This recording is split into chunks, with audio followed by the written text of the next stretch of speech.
Good morning, and Good morning to everybody. we were just having a little silly squabble here about Yes. nonsense. You know, all this time you're on, people watching your mouth. Thank God. Yes, I'm thank looking God at this and I'm like, indeed. Jesus. Yes. Good Yes. morning, Good everybody. morning to everybody. Morning, Azard. Morning, Gumbs. Morning. Yes, how is everyone? I am wonderful. You know, yesterday I had a bit of a migraine in the afternoon. I had to take off time from the gym. I had to relax. I had to take my phone and put it away, not reply to messages, as you just had to get that time to just rest. And it reminded me how important it is, you know, sometimes to rest. We have so many things that we're doing throughout the day. We have to take the opportunity to give rest to our bodies, you understand? And also it reminded me how to be appreciative always of the fact, you know, when you're in good health, because sometimes we take that for granted, not realizing that there are days we're not going to feel so well. We're not going to feel our 100%. And we're going to remember days when we could move mountains. And, you know, so let's just be appreciative of, you know, the But little how many things in days do you life. do the gym? That's a good question. Trust me, if I could do it every day, I would. Okay, so you don't. So you don't do it Nah, five. You need rest I day- do. You need I rest days. And this is why But I I asked him. don't think it was just the gym, though. I had a long day yesterday in terms of court and matters, and I think I miss consuming water. It's been a hot day, and I missed the time to eat, so everything went off balance. so So you got I don't gas, think it was a matter. dehydration. I don't long think it. day. Actually, that's what I was thinking. Dehydration. Yeah. Yeah. I It don't. does cause Yeah, I migraines. don't think it was over gymming. Okay. Yeah, I think it Okay, was just making hectic, sure because yes. you have to have a rest day there. Can't kill Yeah. yourself. And to then look and hot. then on top of that, not hydrating I think enough. it's dehydration. Right? So That's why I brought a little bit of water. A little bit, you need to fill the bottle I'm up. gonna full it, trust me. All I right. have full it. Yes. Because the days are extremely hot, guys, and let's remember to hydrate as well. I don't understand. We have so much rain, and then this heat just pops out right after the rain and just like, look me here. you know what I realized? Yes. You remember Monday when you asked me, "Oh, you're wet," Yeah. and I thought you meant. It's only when I went home I realized, oh, it rained. That's why she asked me if I got wet. Wet, yeah. Yes. Because yes. I didn't realize it rained because I came here. Oh, you got here before the rain? Yeah, way before the rain. Yeah. I didn't even know it was going to rain. Yeah. Monday was a bit, a little rainy. So as yesterday, I didn't have the opportunity, and I still only have about an hour today. And some of the topics that we touched yesterday, I remember speaking about the crossover in terms of the member of the UPP. I just saw the article here. Yes. Sworn Leaving. in. Yeah, he was sworn in yesterday as What the a life. Minister of Agriculture and Minister responsible with the blue economy. In fact, taking portfolios from Honorable Maria Brown and taking portfolio from Chet Green, Honorable That's Chet Green. Gaston's wife. Wife. Oh. Yes. So- she, Okay. so And the she's guy's no la- longer a minister of anything? no, And the they- guy's he last just name took is some Brown as well, he but they're not related. Chet, Hello? No, the the other You guy Brown, know Smith. the one who Smith. Oh, it's Smith. It's Oh. Smith. Yeah, it's him. Smith. No relation at Okay, all. okay. Or maybe they are, but let me not Yes. say yes because you don't know how So- people are families. And I thought about that, and I said to myself, look at it. Even in Nevis, we had a situation like that, similar, not to the same extent. When I say similar, in the sense that there was Honorable Stapleton, Cleon Stapleton, Okay. from NRP? elected NRP, Mm-hmm. and then decided, based on whatever disagreements between the parties, leaving the party, and now is independent.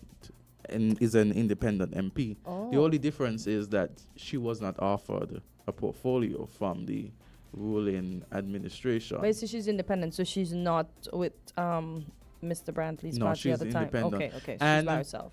Even with the UPP, the Anthony Smith who left the UPP, he is independent. There was an article where he sat in cabinet for the first time to discuss his portfolio with the government, but he's independent. He's actually not part of the party itself, although he's not part of Labour?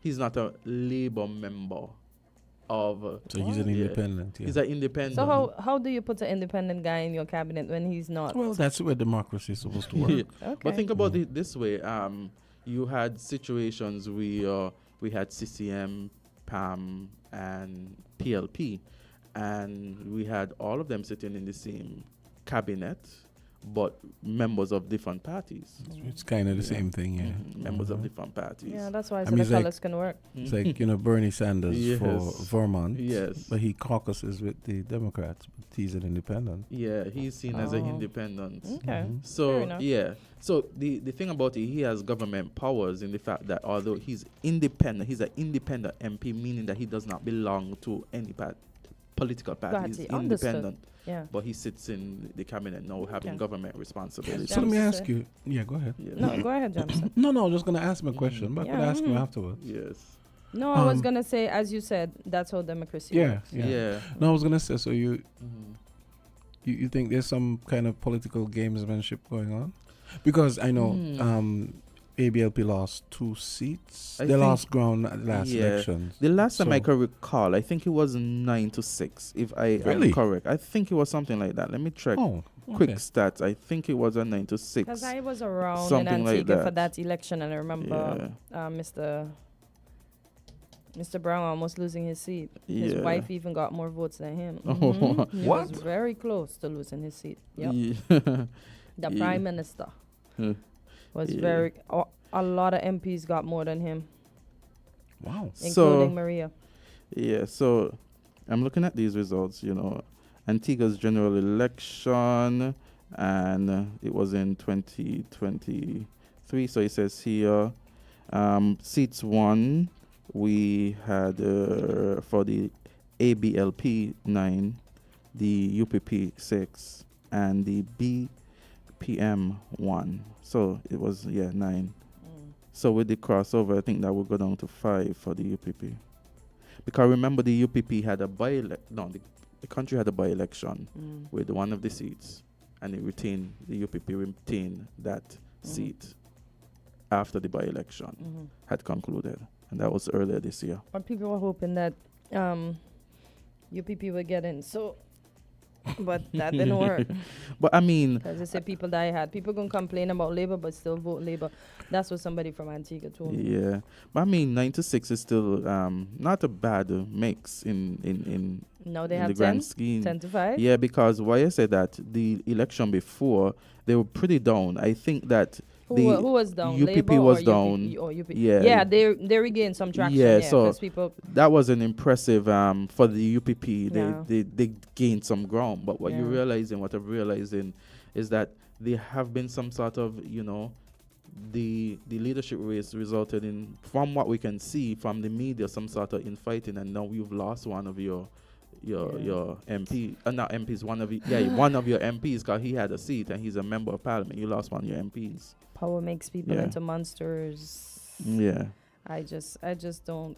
That's why I can't do it. I wonder. So those ministries were held by One was Gaston's held by Maria Brown. I Okay. think the Blue Economy, if not mistaken, but for sure, Chet Green held the agriculture. So what is with Mr. Chet Green? He stepped down. No, they had number of portfolios. They just give him. So he has one less? Chet is still in. Yeah. Oh, okay. But so okay, he has one okay. less. Sort Yes, of. yes. Oh. Yeah. If you have to look at it, remember the ABLP had before this last election a number of MPs, members of government. Imagine moving from, I think they had around 15, if I'm not mistaken, down to 9. Imagine how much persons now you have to look to see holding those portfolios. Yeah. So it'll have been Probably a bit heavy. heavier. Yeah. So at least they have that to share now. Yeah. Because everybody would have to double up or even triple up, right? Yeah. Yep. Because the more seats you have, the perception is you could share the weight around. Yeah. Mm-hmm. You could share Exactly. the weight Exactly. around. When you have a less person, because remember when we used the St. Kitts and Nevis example in 2022 when there was the breakup, so to speak, for lack of a better term, and the PLP was there by itself. And remember, I think it was about I think it was far less, and senators and elected members had to share those portfolios. Remember, portfolios given from for then the Honorable Lindsay Grant had the Ministry of Tourism. Then it was given to the then Honorable Wendy Phipps. So you see portfolios leaving and adding on to persons. So just the situation when you have less persons, you add the weight. Yeah. Yes. So that is in Antigua, Yeah, Barbuda, and that's very interesting. Right now we have St. Martin going through campaigning again because they had the 2x4 government. I told y'all that wasn't gonna work. it collapsed, and they're going through their own thing. Yes. I told y'all and it's not gonna work. Everybody has their own ideology as to what they want, and instead of putting heads together and running the country for the people, they want to run the country for themselves. That's all I can say. GCI. Oh, Gregory said that he agreed with you with that all part. the money. So it is, we're seeing in our political landscape across the region, we're seeing where persons are crossing over, persons are leaving, persons are basically not staying put if they feel as though their values don't align or their vision don't align with what the party is doing. We're seeing persons leave. Fair enough. Yeah. This is why, this is why I keep saying, I mean, look at, it sort of political gamesmanship in a way. Look at what happened and, him having to apportion portfolios to the new guy. Which is why I feel like, especially for a greenhorn prime minister, Drew, I feel like this is why I keep saying he needs to find himself a minister of a junior minister of finance, someone with actual qualifications in finance, Knowledge. fiscal matters. And, With our small parliament, unicameral system, you remember he maxed out the number of senators. because so I think, yeah, So But- he, in order to get a junior minister, he'll have to remove a senator or do some shifting around. When I say remove Well, a senator, remove so you someone see, yeah, I who's see what you already mean. a senator I to see what you bring in mean. somebody so if you feel that best person. so then just as though we can just like we can have a director of It could always be a special what do you- advisor. He what's has it many called? special yeah, advisors. like the tourism authority. Mhm. I mean, it could be a minister by another name. You have the director of the tourism authority. You could have You could have a d- special director advisor. a director of finance or something. You could You have- create the you could- post. You I remember- guess But I don't technically- think any of I these guess prime technically ministers that's want the to give up the financial purse secretary, because you know. almost all the prime ministers in the OECS No, but are you the still ministers of be finance, right? because remember you still be Under him, reporting, but it's just that you have someone there who. I mean, it's like for example, an accountant, basically. let's say I was the prime minister and I decide, okay, I don't know anything about law. I want AZ to be my attorney general. Let's say law, maybe Yeah. it falls on Mhm. me, but I say, okay, AZ, I want you to be my Mhm. minister of justice because I don't know anything about the law. Mm. Sort of like that. But- Because I know he's gonna know what he's doing, right? Yeah. Okay. But You know? Jams, as you indicate Mhm. that, right? And we have to look at the fact that our prime minister has many advisors. Yeah. And persons question the capability of the advisors that he has, sorry. And why not bring in an advisor if you have so many, instead of one that is just strictly, we know that they're basically based on When you say bring in, we don't have any capable people here? When I say bring in, I mean add to the advisors, or I mean take. It could be from you Oh, too. Yeah. Okay, What I I'm just trying to want to make say, sure because Let I me want choose my words. My words ain't going carefully. foreign. Yes. I'm Yeah. saying that he has many advisors. Okay. Some persons question the capability and qualification of these persons who are advisors.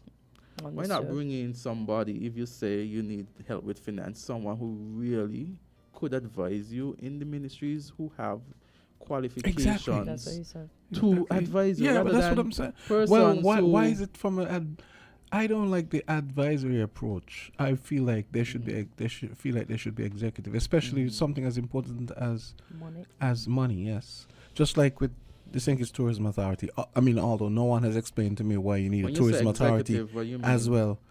Meaning, Mhm. you have a director of the tourism authority or a director of Well, audit. we have the financial secretary. secretary. Financial secretary is basically the PS, the Mhm. PS of finance. Yeah.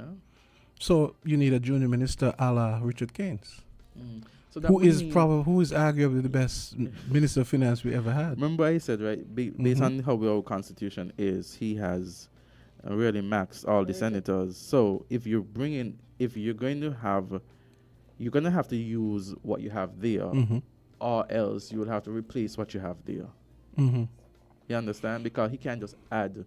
The Without thing is, I don't like making some I don't like the amendments. advisorial approach. I Mhm. prefer you have people Mhm. who, okay, I'm the prime minister. I have this portfolio of heads. Mhm. I need someone to be my junior minister of finance. Okay, I have someone. Okay, like Wusi is the technically Wusi He's is the like the national national security security advisor. advisor. Okay, so that's fine. Yeah. But the finance, Mhm. minister of state for finance, or just junior minister of finance, whatever. What you think about him just giving the portfolio to somebody else? Finance. Yeah. Among, but I- then you have to I think always about feel like- among who he has now, Yeah. because you have to go In based on who you general, have now. in general, not a bad idea, but Mhm. given who the other people are there, no. Okay, so he would definitely have to do some sort of replacement then in terms Mhm. of the senators, Yeah. or he would have to do some amendments to Mhm. allow him to increase the number of senators. Team Unity had Either more. way, he is. It's not as easy a fix now that the train has already left the station. Team Unity had more wiggle room because they had two. Mhm. You know, you had Sean and you had Yes. Tim. Yes. I mean, these are people who know money, and you know. Persons. So in that case, at some point, if Sean had, let's say, if Sean had ended up being Minister of Finance, that could have worked because at least you know, oh, this is somebody who knows how money works. And, You know. and it makes a very interesting discussion that you're having now, Jan. So because at the time, persons we go to the polls and we elect persons, and most of the time it's based on what popularity or party, not realizing that after these persons win, they are expected to serve and serve in various capacities. They have to hold ministries, and if they are just popular and not well equipped or, or knowledgeable or experienced to deal with these matters, whether it be management or even within the specific portfolio, then we're going to be the ones who feel the brunt of it at the end of the day. Okay, I think you said something that piqued people's. I'm just kidding. We have a caller? We have a call. Caller, go ahead. Yes, good morning. Hey, what's up? Hi, Mr. McMahon. Good morning, Mr. McMahon. How are you? Yeah, I'm good. I'm all right. Okay. The even after our debate yesterday about the judicial system. Yeah. Yes, we had. I noticed that somebody else took up the cudgel. When? After I left? Not necessarily on WINNFM.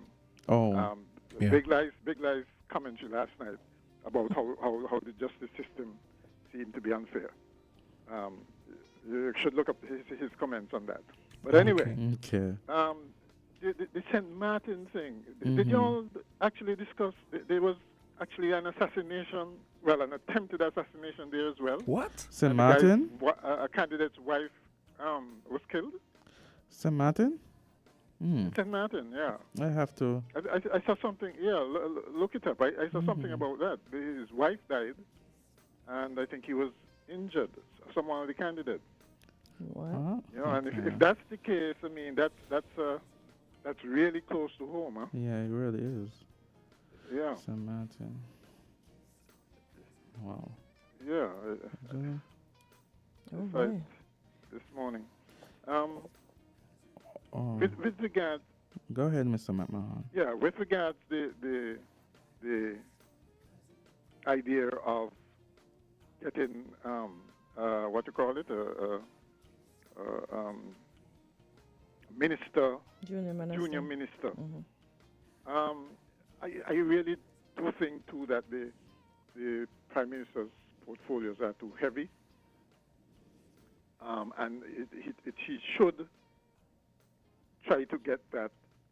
Well, there's two ways of getting that: either as I guess junior minister, or he can do a reshuffle. Right? Bearing in mind how things are at the moment, where things seem a bit stagnant, I think it needs something, a kind of a shake-up, a reset, so to speak, to get things going. Because the overall impression right now is that not much is getting done. You know, there are little things here, there, and everywhere, but nothing major to, let's say, jumpstart the economy, shake up things a bit, and consolidate his position as prime minister. I get the impression that there is a bit of timidity there. Well, maybe he's not strong enough, you know, in terms of the overall balance of power in the government. You know, after all, it's only a one-seat majority. Or maybe he's distracted by other stuff. But it seems as if the overall impression is that things are not going as well as they should at this point in the tenure of government, and something needs some drastic, if not drastic, at least some reassessment need to be done, and some changes need to be made. And I would think that a reshuffle might help in that respect. Okay, how to get other people to accept other portfolios or give up certain portfolios is another question altogether. But Mr. McMahon, yeah. Yeah, and I agree in the terms. I think his portfolios, I think he has very heavy portfolios. He has finance, he has health, and he has national security, all of which have not, in my view, been Okay, so yeah, it's not been too well. All of which, Yeah, no, we no, here for what were you going to say? all of which the handling. I think it's really been under some heavy criticism. We've had where we had the increased number of homicides, and we've had statements by the national security advisor, the press conference that really took a real detour to what we expected it to be. We have persons complaining about the health system, and we have under finance, we have a lot of persons talking about the increased cost of living and not being able to manage. So, I mean, he has heavy portfolios where a lot of persons are affected. Yeah, and I don't think, I think to be quite honest, and this again might be part of his overall approach, where maybe he doesn't like to take hard decisions, but you need to look at some of those appointments, and because some of them are not, honestly, not But working out. in all honesty, too, think about who he has there now. Which one would you give finance if you're talking about making a move from finance? Oh, you mean the cabinet ministers now? Because he will have to give it from who's there now, or have one. Well, he doesn't have to give up finance, you know. Okay. But Prime Minister and Minister of Finance is just fine. Okay. He can give up the health. He can give You up could give it health. health Okay. and In your national opinion, security. okay. Right? But you know, that that health thing. I've always had a problem with the fact that over the years, we never seem to have, except for maybe I think Asim at one point. It always seems like we always have doctors who never seem to be interested in the Ministry of Health. At least performatively, in the sense of right. being the minister, and I find that to be a little concerning. And it feeds into my theory that a lot of times a lot of ministries get ignored because they don't print money.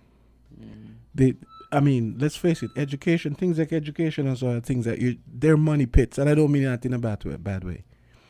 I mean, you have to spend money on them if you want quality education. Don't bring in anything. Yeah, and I always feel like some ministers don't want to be the ministers of certain ministries where they feel like, okay, let me just say GCI. That's all part of it. There's no way. There are no tangential ways for them to profit. That's how I see it. That's just my opinion. Well, You know? that as well as there's the perception of some ministries as not sexy that way. Yeah, that too. Agriculture suffers from that, I think. It's almost seen as in the past, seen as one of those ministries where you put people who not too bright, politically speaking. Wow. And, Ouch. well, how shall we? Well, how can I put it in a nice way then? Mr. McMahon, I don't even think there's a nicer way. I don't even think there's a Well, nicer I way because see what you're he not the means. first person I heard that said that, so don't feel bad. But I've heard other people said that for real. But I think that's more. You're right, but Well, I feel like I've actually heard ministers say, well, nothing is going on in agriculture. Why I don't want that portfolio.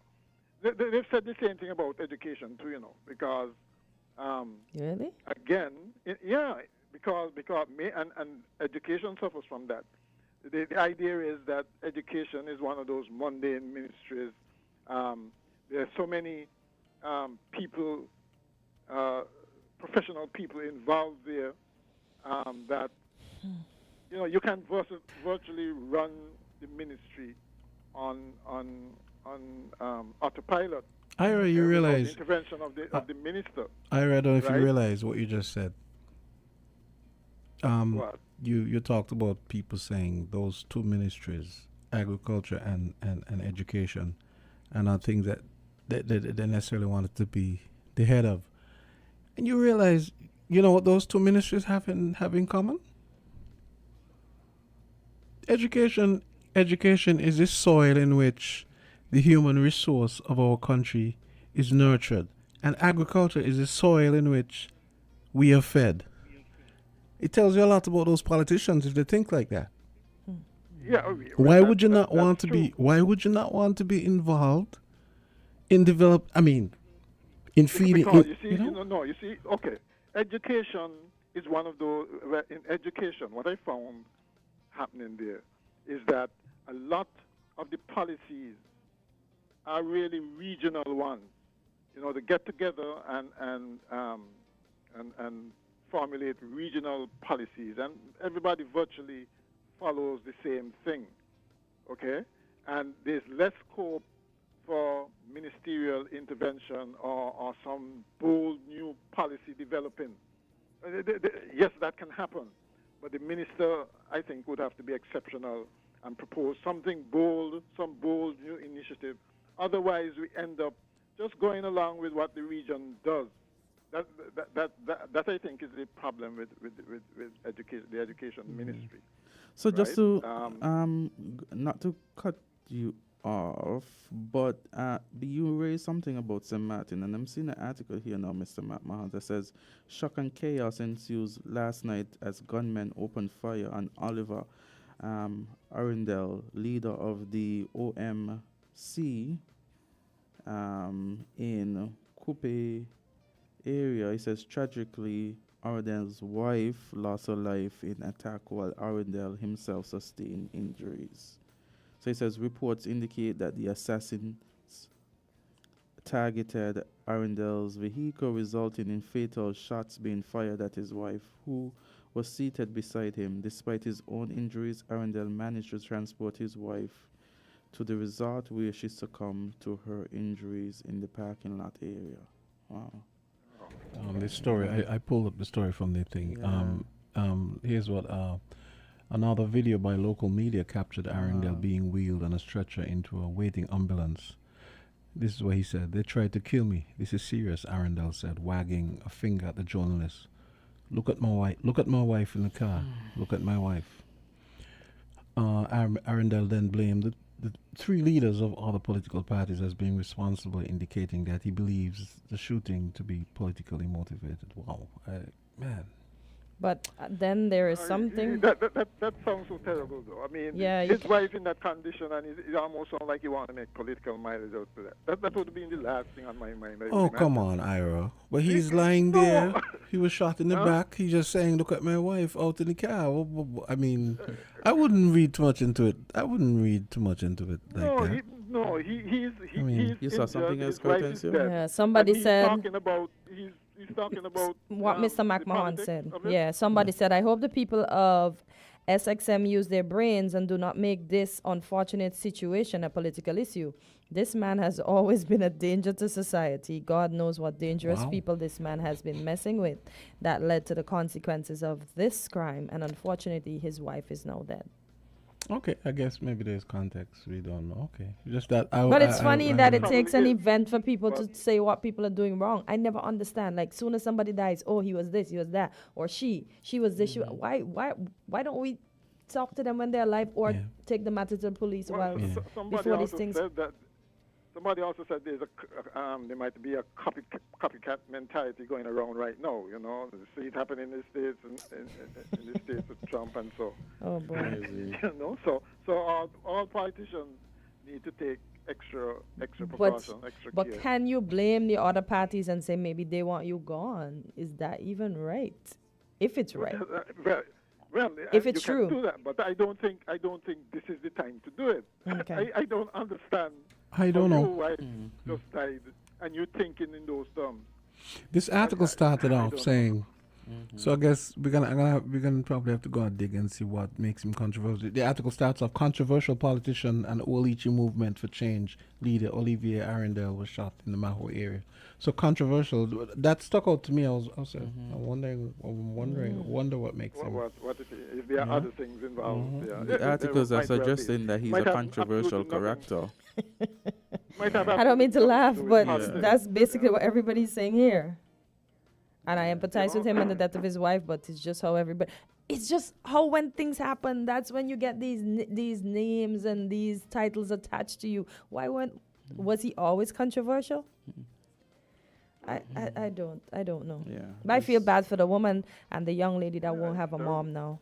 Here's a paragraph here. This might give some context. The lady who was remember the prime minister during COVID when Silveria? yeah. Okay. She says here, politically motivated violence of any kind has absolutely no place in our sweet St. Martin. This is not who we are, said National Alliance leader Silveria Jacobs, who took Arundel to court for slander and defamation in the run-up to January's election.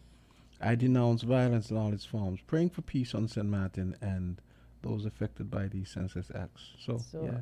That's one of his controversial things. Yeah. Oh boy. But I mean, at the end of the day, we have someone who has lost a life, Yep. and we have someone who has been injured, regardless of our political affiliation, what we feel.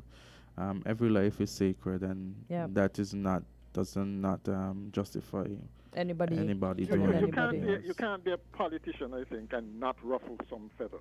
Yeah. Right? But it's the extreme that some people are prepared to go to. Yeah. To You get know, rid of you. I always wondered, you see, when there's someone who used to come on and talk about, hello? Yeah. Yeah. Go Still ahead. I there. was trying to. And talk about polite Jamster violence. hasn't gotten you yet. Yeah, I just polite joking. violence. I'm joking. And he's so right. Yes. When, for instance, a politician is gonna be behind someone, let's say, losing their livelihood, Yes. that might be regarded as that's just politics, that where he talk against me or what he expects, kind of thing, right? But this can have really serious consequences, right? Some people might take that as violence against them. You take bread out of my mouth, you want me dead, okay? And so you got to be careful. To a large extent, politicians have gotten away with that kind of thing. If it is a need to dismiss somebody, sure, do it the proper way, right? Give the person their day in court, and there's a process, but don't do straight out political victimization because if you feel there's no consequence of that, there are no consequences for that. Don't just deliberately go out and hurt people just because you can, right? And I think they really need to be more circumspect. This is not to defend this kind of extreme violence, but what I'm saying is, they should think about these things when they're making decisions that they make. Yeah. Okay. Caller, go right ahead. Caller, go ahead. Good morning to everybody. Yeah. Good morning, Good morning, guys. Gregory. Yes. First of all, I would like to say that it's a very sad thing that happened in St. Martin. Yeah. Yep. But I would like to know what they mean that the gentleman is controversial. Does he hold to views that they don't agree with? If that is the case, which I don't know, but if that is the case, does that justify shooting at him and his wife? Yeah, it doesn't. That's And worst of all, killing his wife, murdering his wife? It's unfortunate. So what does this controversial thing mean? As a matter of fact, I would think once you speak out, there's a saying that, if you don't want to offend nobody, then just don't speak out. Because once you're gonna be speaking, somebody's gonna get offended one way or the other. But secondly, what I really call to say is that we have been saying that the government should get proper finance advisors, that the government should spend money to get proper education. The government should spend money in the Ministry of Tourism and Agriculture and that sort of stuff. But I would like to know, and I think I'm going to ask this question as much as I can. Where is the government going to get the money ultimately from to pay for all of these things? Well, you mean a special advisor? All that has been mentioned this morning, Well, that the government should spend more money. To get. Don't we have advisors to the PM right now? Yes, but I think it was said this morning that, they should get people who are actually qualified in the field. Yeah, so instead of having political um, instead of having persons who receive advisor positions because of strictly political means, why not have advisors who actually have a speciality in a particular area that can lend support from that area, such as finance? I think that's the point we were making, Gregory. And you realize that having people who are qualified and that sort of stuff gonna be costing more money. Yeah, but if you have like 10 political advisors, as opposed to hiring one financial advisor, you think the cost of 10 is going to cost the one? Whereas you're still wondering what these advisors, political advisors, are advising. To what extent does the advice help the country? I feel like if you have qualified technocrats running some of these of his sub ministries, there wouldn't be necessarily a need for all these advisors. You know, I mean, you have we've seen where there's so many, because let's face it, the advisor thing is just a way to pay people who pay people for loyalty. That's basically what it is. And we're saying there are a number of persons who, in this current administration, who are being paid, so to speak, for loyalty, whereas you could just hire somebody who's being paid for qualification to assist the ministries. Exactly. That's what we're saying, Gregory. Yeah, right, exactly.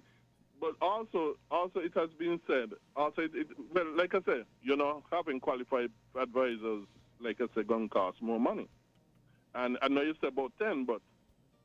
No, I said, I was just giving a figure to say, we have like, let's say, I just was giving a figure, let's say 10. I'm just saying, the cost of having advisors for advisors' sake, because of some political allegiance, the number of them that we have just for political allegiance, you could have had advisors for expertise in various areas, and to me would cost you less, because then you don't have to have all that many political advisors. You have your advisors in special areas who are qualified, and at the end of the day able to give you the advice necessary that maybe you don't have particularly to run the country. What is wrong with that approach, rather than just have persons there? Well, the more areas you have in your government, because your government is running the country, is the more advisors you're going to need.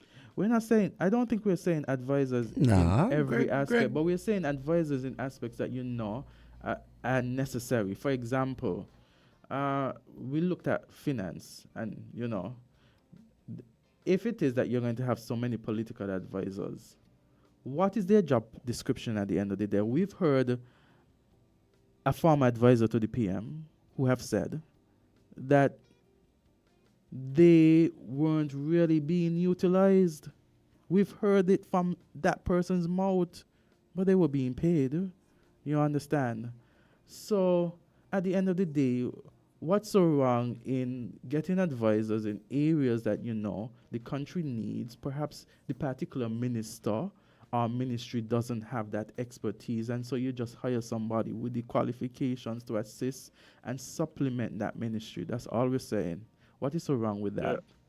Yeah. Like I said, these advisors, okay?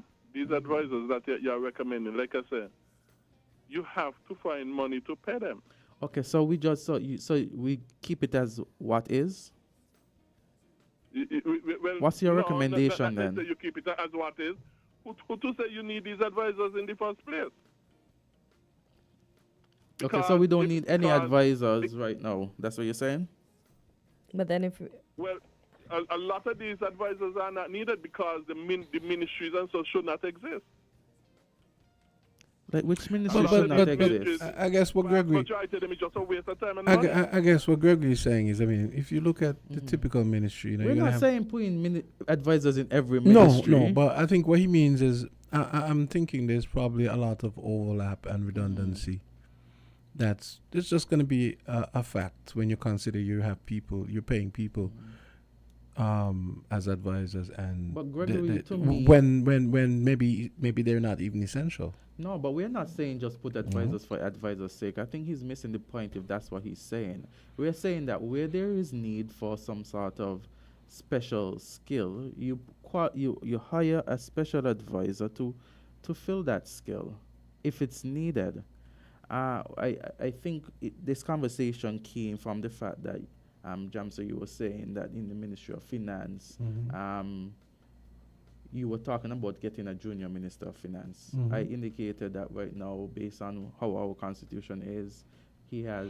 Right, so then we need to talk about constitutional reform, or So that would even maybe sub-constitutional legislation that can be passed to facilitate having the opposite of what the elder always talks about, square pegs in But in we still round have to have holes, some right? consistency, though, and we Yeah, can't yeah, just change up Absolutely. things to fit a particular course. solution now, which might not be an issue in the long run. Before we go to the break, I found out a Netherlands Times article, which interestingly enough is much shorter than the one I read from the St. Martin Herald, but gives more context. It says Olivia Arundel, a politician and leader of the Oalichi Movement for Change on St. Martin, sustained minor injuries in a shooting near Maho on Wednesday evening. His wife was killed in the shooting, and the Telegraph wrote after reports in local media. The politician was in the car with his wife and daughter when someone opened fire on them. Arundel fled, driving to the Sonesta Maho resort, and sought shelter in the lobby. His wife died in the parking lot of the resort. It is unclear whether his daughter was hurt, so probably the daughter was in the car. The police on St. Martin reportedly confirmed that there was a shooting, but did not confirm that Arundel was involved or that his wife was killed. As a politician, listen to this part now, Arundel is mainly known on St. Martin for opposing former Prime Minister Silveria Jacobs last year. Last year, he frequently accused Jacobs of corruption. So you see, here we go again. So the point is, what does controversial mean? You know, because you just can't. It's not right to just be violent against somebody because they're controversial. I just You know, hope it's not right at all. I just hope Everybody have their opinion to express. I just hope she's not involved. You know, because I was very impressed with her. I must say, I was very impressed with her during COVID when you remember it. I think that went viral. I was very impressed with her. I was like, oh, okay. She kind of feisty, you know. Yes. Yes. Yeah, but coming back to what we were discussing earlier, you see, for example, if you have advisors that are going to advise you that government should be running this and running that, providing this and providing that. No, and but that sort of Gregory, you're stuff. assuming no one is saying that the advisors are going to be advising government that they should be running this or running that. If there are particular ministry that needs special attention, that needs expertise that's not already in the ministry or part of the minister's expertise, bringing somebody with those qualifications to assist or supplement, I do not see the issue. I think we don't have the meeting of the same minds. I think what I am saying essentially is different to what you are saying. Yeah, definitely. Definitely, because if the ministry ain't needed in the first place, you shouldn't be bringing your advisors to advise how to run. I never said about a ministry that's not necessary. I'm just saying if there's a particular ministry that needs special expertise, then we should not be afraid to hire a person suited to give that expertise. That is different and apart from what you're saying, just getting ministries for getting ministry's sake and getting advisors for advisors' sake. And another thing, I think that is totally different to what I'm saying. Another thing I would love for our forthcoming politicians to tell us is I know, and I don't mean this is I don't mean any snack with this. I'm genuinely curious.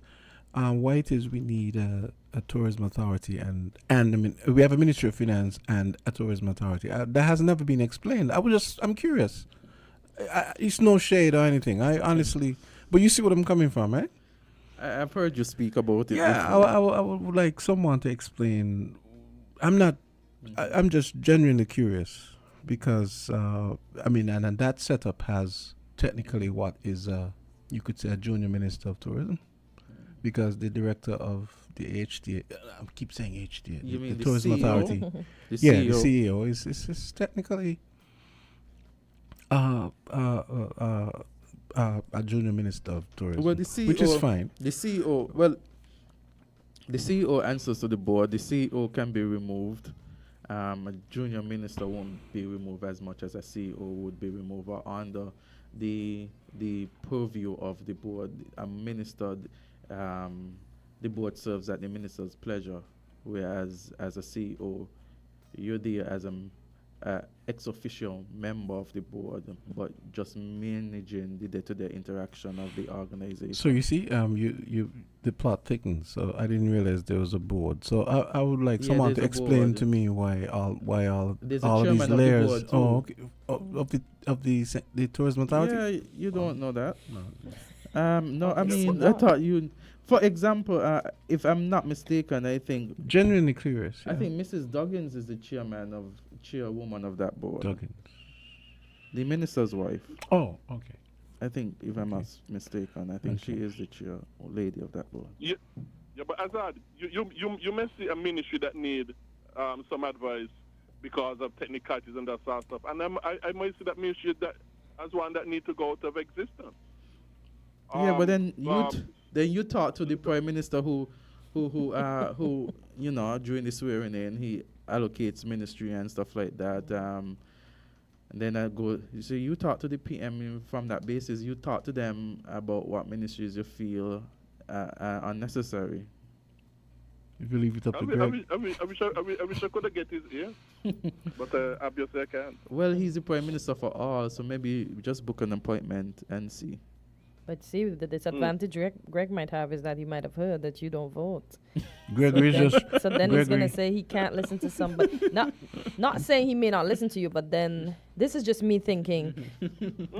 You don't vote. What say do you have? Gregory's just one street over from being an anarchist. Oh Jesus! No, hold on, Jamster.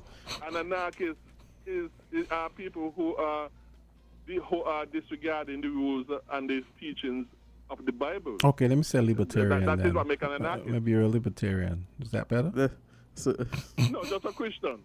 Just a Christian. Praise the Because Lord. a Christian is supposed to represent certain political views and those which are found in the Bible. Okay. So just a Christian is good. I used to say libertarian. I used to say that in the past, but I no longer say it. Oh, so you knew what you knew already what you are. Nobody needs to tell you. You're a Bibletarian. I Okay. don't use the word libertarian anymore. I just Okay, simply say right. I'm a Christian because a Christian is supposed to mean that you're holding to political views and economic views of the Bible and Okay. social views of the Bible. All right. That's what our Christians supposed to mean. Yeah. Our Christendom. So you feel? Let me ask you a question before. You feel like, for example, something like the children's home should be private?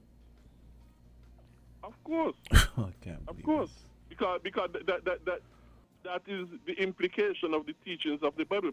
The infirmary, the children homes, all of those. So the things hospital supposed to be privately should be private as well? done. More than once I've said the schools, And the police, hospitals, force, the police force should be private? Exactly. As a matter of fact, in places that have private police force, they are far better than the government police force. Which could you give us an example? Well, there is one of the islands in for example, Bahamas that I read about, where they have a police force instead, and it's much better than the government. It's police a force. private police force? In Gregory? America. Gregory, I'll tell you to Hello? put down the crack pipe, but then you said you're a Christian, so maybe.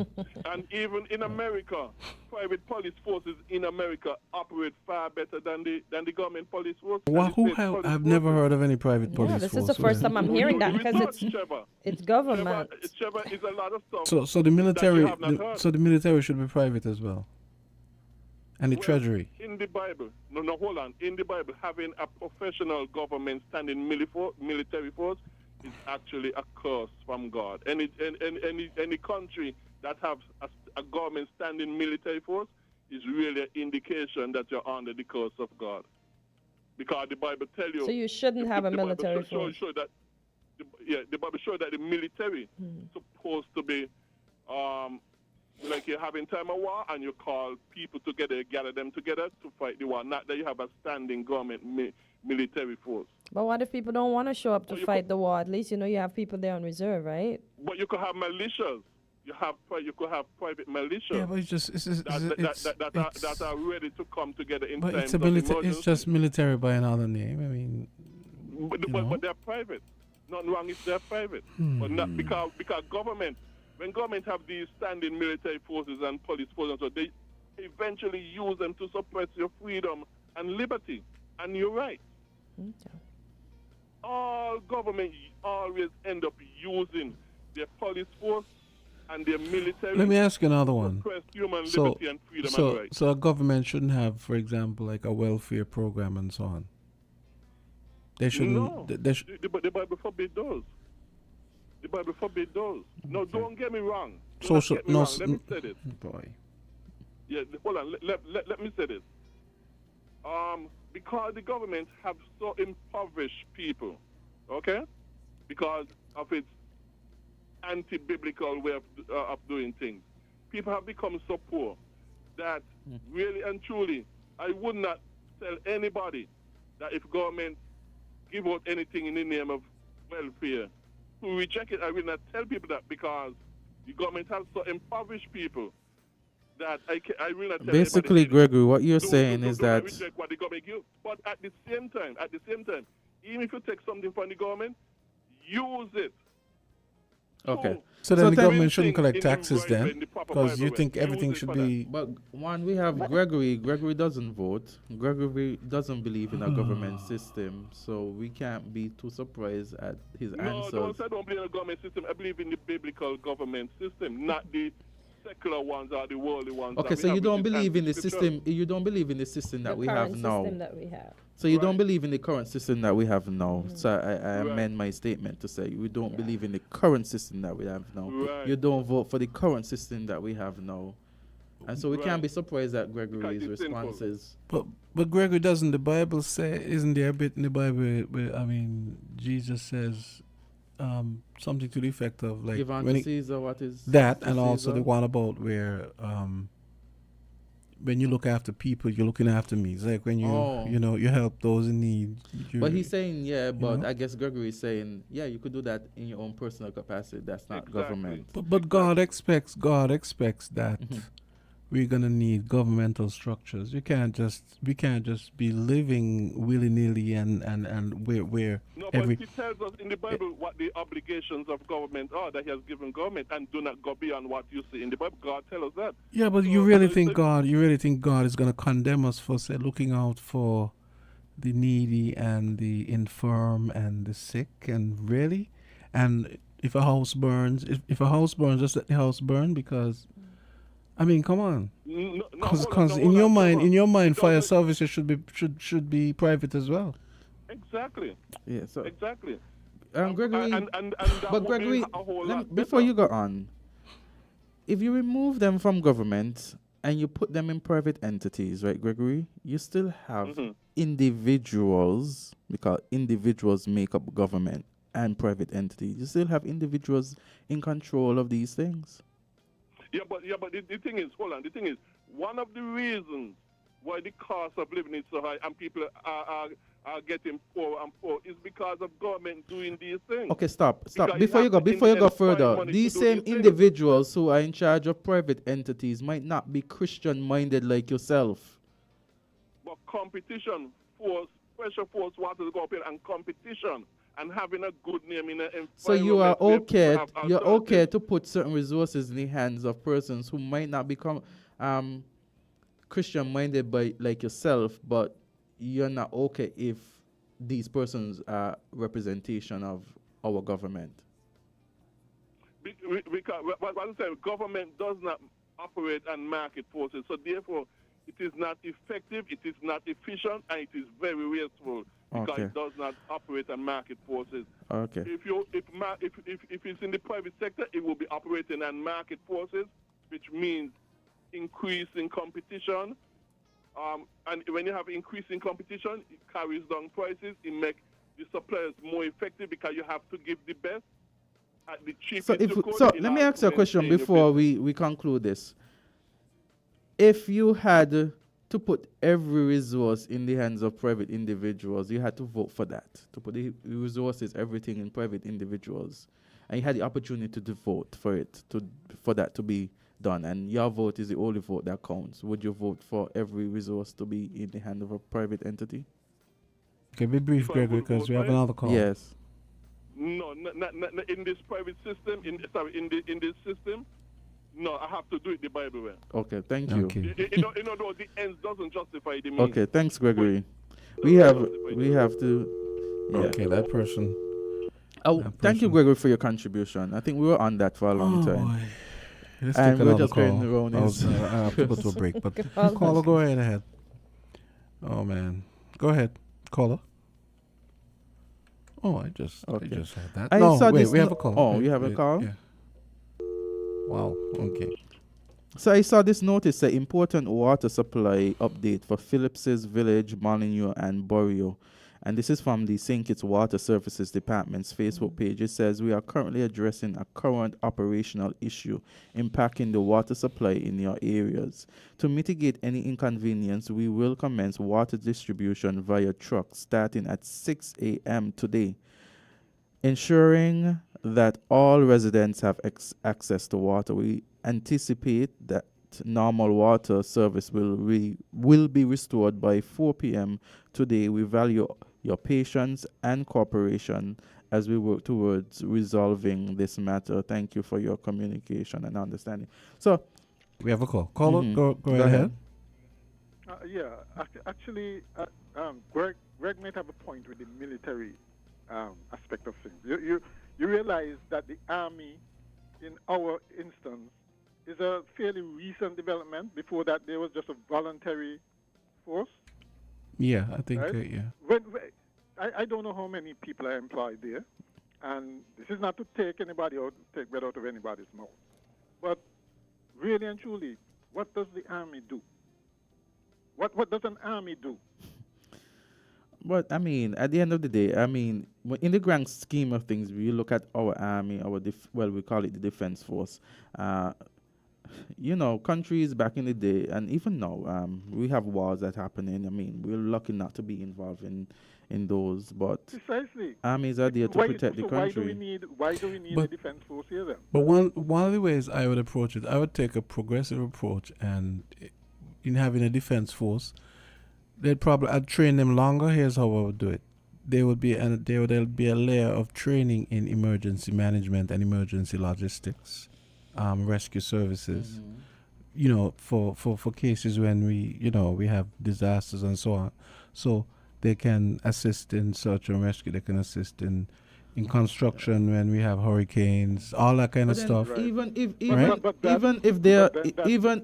McMahon is saying that the contribution externally might be just a drop in the bucket, we might have internal issues that require additional resources, and our defense force is needed to take control of certain situations. Azard, that's a recipe for no, that. which is why. If you're going to be using your army against your own citizens, that is not. Listen, what I said, right? Because you are then taking what I said and formulating it based on what you think or what you are envisioning. I said there might be circumstances where there is some internal, you might have an unstable situation where the defense force might be needed.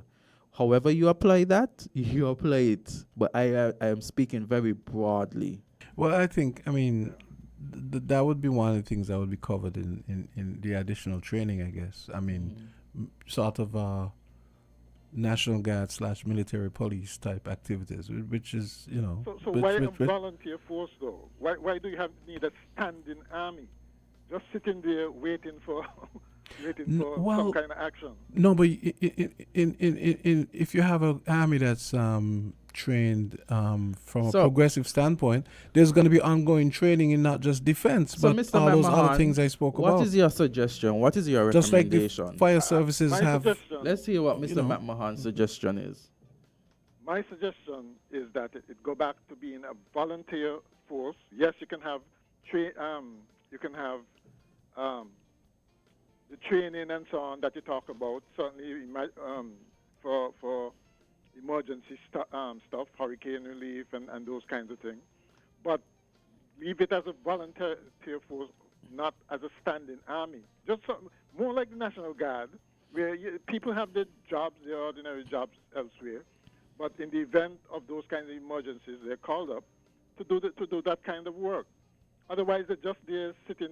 Anytime you have an army, a well-armed army, well-trained, and remember they're trained to kill army, just sitting there twiddling their thumbs, doing nothing, essentially, that's a problem, right? We're not going to go to war with Antigua or Nevis or any of the neighboring islands. But We're you not that going is to that war- is what you foresee. I'm not saying that we are, but you never know where it is that special forces will be necessary. It's good to be always preparing. You never know what the future holds. I'm not saying that we're going to war to I'm these not arguing countries. against preparing. Sure, train your special forces and that sort of thing, but make it volunteer so that they're productive in the interim. If they're called into action, fine, and they're prepared because they are trained. But to have them just sitting there doing nothing is I don't know. It just seems a waste of resources. And like I said, we had a volunteer force before. I think it's only after 67 or somewhere around then that we actually had a standing army, right? And I honestly don't feel the need for any standing army. The only reason armies exist is because other armies exist. And in our case, we're not threatened by anybody. And so,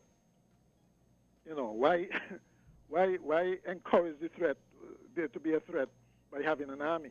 I don't think you're encouraging a threat by having an army or defense force. I don't think you're encouraging that. Come on now, Ira. Come on. So, No, but I Yeah, even let- think let at me hear events, Johnson. once Let me people see hear the Johnson. army, Yeah. they tend to fall in line. I find that. So people revere the army somewhat, Mr. McMahon, even though, because as I was, And why do you think that is?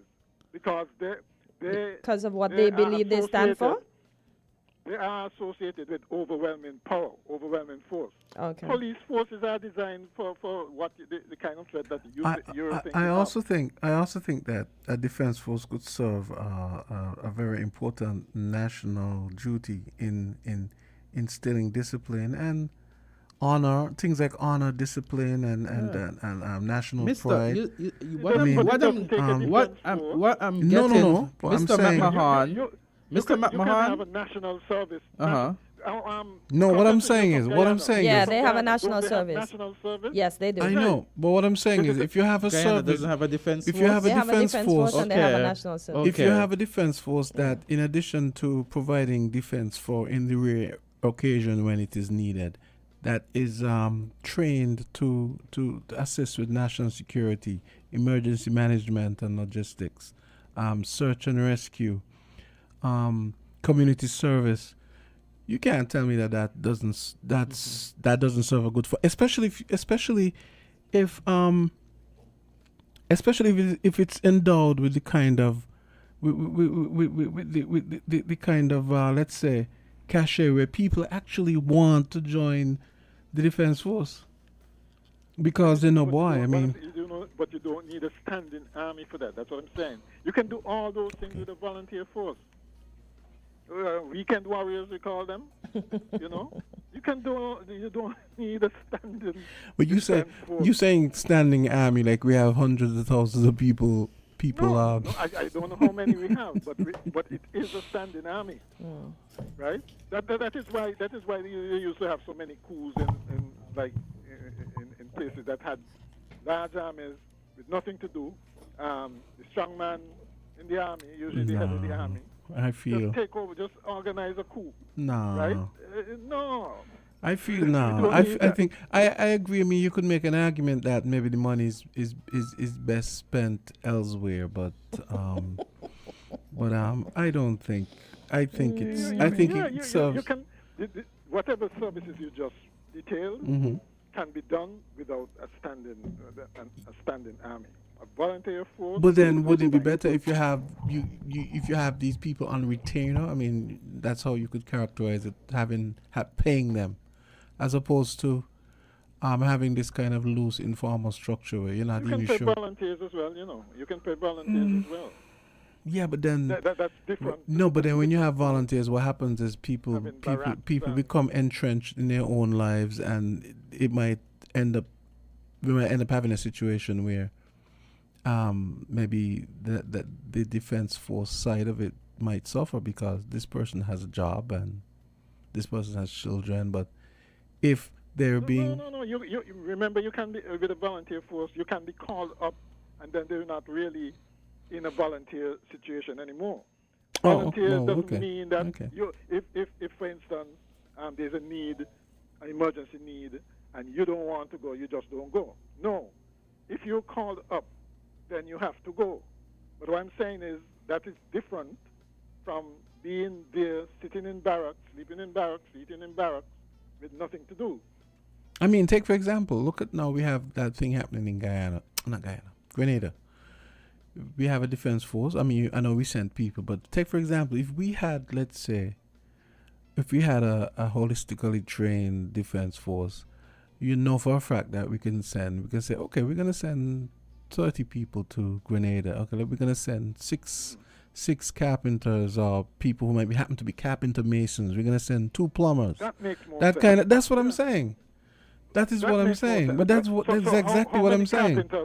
How many carpenters and so on you have in the defense force right now? But that's what I'm That's saying. the whole Well, point. no, but that's what I said earlier. If the training is more holistic with a view to enhancing their skills beyond just purely being cannon fodder and killing people and breaking stuff. Because that's what armies are for, breaking stuff and killing people. So if you expand it beyond that, Exactly. right? So you said put tradesmen in the army, and then when these things come, you said, yeah, we're sending army men, but army men that can also be army professionals and still help the cause. Volunteer, but a volunteer force more caters to that, because you can just pick or go to people with those kinds of skills. They're not really in the army, but they're trained for that particular skill, and so you can cherry pick who you need for whatever kind of emergency you have. Okay, Got you. you still have the discipline and the army style stuff. Where they have to do as they're told once they are called up. Oh, and the other thing you can add, you can do what the Americans do, where you have an opportunity to, for example, you might have someone in the army who turns out, this guy, maybe we should send this guy to do coding, or he looks like he could be maybe a great mechanic, or whatever. You can pay for his schooling. He could still be part of the military setup. You send people off to be Americans are famous for that. Yeah. Right. So there are a lot of ways. Their armies are huge enough that you can have a variety of skills. As a matter of fact, a lot of people, underprivileged people, use that to hone skills. The army and the military. Generally, Exactly. Because there's such a range of skills that are involved there. I mean, the government now can have a situation where they use as an incentive to tell people join the defense force, and if there's any field that you want to study, we'll send you to. We'll make the time for you to go to Bryant College and pursue these studies, or even UE or whatever. Exactly. Yeah. That's the kind of thing that we need. That makes sense. Right. Exactly. That's what I'm saying. That's what maybe I didn't explain it, but that's the kind of thing I'm talking about. But you realize you can do all that. And the same for the police as well. The volunteer. Yeah. Mm-hmm. But you can do all that with a volunteer force, as opposed to Okay. having You just don't want to pay the people, huh? No, you're paying them, even a volunteer. No. I know, I'm just teasing You're you. paying volunteers, Yeah, okay. right? It's just that I don't see half the time that they're as productive as they can be, That's true. right? At some point, we're going to get to a place where, boy, the CBI ain't really bringing in as much. We got to look at our human resource and see how best to do it, how best to cut, because right now it's overblown anyway. Mm-hmm. And these are things, apart from reducing the number of advisors and those ancillary stuff, Mm-hmm. these are things that we might have to consider. So, let's try using Greg's stuff, get government more efficient. Think about ways of getting the services to the people still, but in a more efficient way. Well, because right now we're very inefficient. Greg's idea is make government more efficient by making it go away. I don't know if... I don't know. He objected to that, by the way. Well, I guess I said he was an anarchist or something. I think he objected to that. Yeah, he was a he libertarian. doesn't sound like he likes government. And you have to have some kind of government, Well, Gregory would have been right at home in the Republican convention going on right now. Huh? Oh boy. Yeah, he probably would be. Okay. And Jamster, are you still sure that Trump is not going to be elected? I was actually thinking about that last night when I was watching, but I'm always aware of the fact that when you see this, when you observing what is essentially an echo chamber, which is the convention, it amplifies and skews the overall picture. So that's something when we see the Democratic one, you might fight. It's the other. Yeah, it goes to the other side. So we have to find a clear-eyed middle ground picture. But right now, the Republicans have a bounce. I think they're going to enjoy a bounce from this convention, and I don't know what's going to happen. I'm just hoping for Trump to have a cognitive breakdown between now and November. Meaning what? One that just eclipses anything Biden may have done. Because he has them. It's just that that can happen. He has them. I mean, he does. I mean, he barely has control of his id at the best of times. So, I really don't understand. I really don't understand how this guy has managed to bamboozle everyone. Where he's doing all this crap. He's a showman. At the baseline, he's doing all sorts of crap, but people are talking about, but Biden can barely walk. I don't understand it. But if you look at the convention, they've been pretty smart in how they've zeroed in on things like immigration, the security. But there was a lot of cognitive dissonance last night for me, because they had this 99-year-old or 98-year-old veteran, and then they were talking. They had these Jewish people on talking about basically blaming the October 7th on Biden. But these are the same people that don't support funding Ukraine. Cognitive dissonance much? There's a dichotomy there. But although their idea is that people will be so afraid of Trump that they're not going to try anything rash like Putin did. But what do you make of this story that the Iranians want to assassinate Trump? Come on, you always have to have some demon in the room, and Iran is a good one to pick. That's the thing. So you're saying they made it up?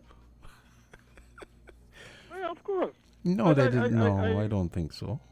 Because remember, it was said that it's in retaliation for them killing the general. Was it the general? Yeah, Trump killing that general. Yeah. Look, I am sure that Iran would like to get rid of some top U.S. whatever, whether politician or army thing in revenge for it. But one, they can't get it done, and two, if it is clear that they did it, there are going to be some really serious repercussions that they don't want. So I think this is made up. This is something I don't like about U.S. politics. You think it's generally. made up? Why? They always have to have some demon. But I If also they- understand. If it's not Putin, it will be somebody else. Mm. It's as if they feed on creating evil monsters. I heard Kortensia is still there. You're there, Yeah, right she's there, here. just Yeah. listening. right? I heard you say, for instance, that you grew up believing that Russia was always this bad guy who Yeah. yeah, and that stuck. Okay, Yeah. and that's what I'm saying. Russia was on was part of the allies in World War II that defeated the Germans, right? It isn't that Russia in itself is a bad guy kind of thing, but the West always have to create a demon. They always have to be. They have to justify, and it goes back to our argument about armies. The only reason that they exist is because other armies exist, right? NATO has to justify its existence. How do you justify your existence? By creating that threat, that idea that there's a threat from Russia or from Putin or from whoever. If it's not Russia, it's going to be China, right? That is why China is so standoffish when it comes to Ukraine. They don't like the fact that they invaded, but they understand that, well, boy, I'm going to be next. If they succeed in pacifying Russia, Who's gonna invade I'm gonna be China? next. Come on.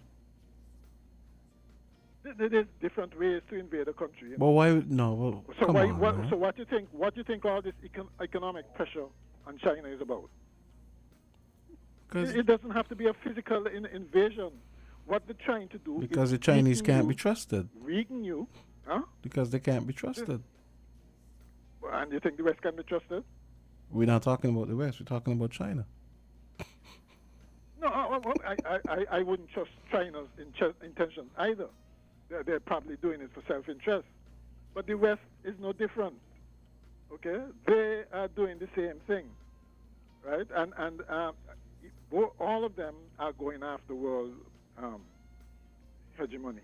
You know, they want to maintain or increase their So prominence which in the boot? world. Which boot would you prefer to be under? No. Whose boot would you prefer on the back of your head? No, don't tell me I have to choose between one bad boot and the next bad boot. The result is the same. I get crushed, right? There's another way. I mean, right now our foreign policy is supposed to be, what to call it, friends of all, enemies of none, okay? And we should pursue that. And of course, we can't avoid the fact that we're right under the belly of the states, and basically, I mean, we have to toe the line in a lot of respects, okay? But at least don't go creating your enemy is not necessarily my enemy, okay? And it should not.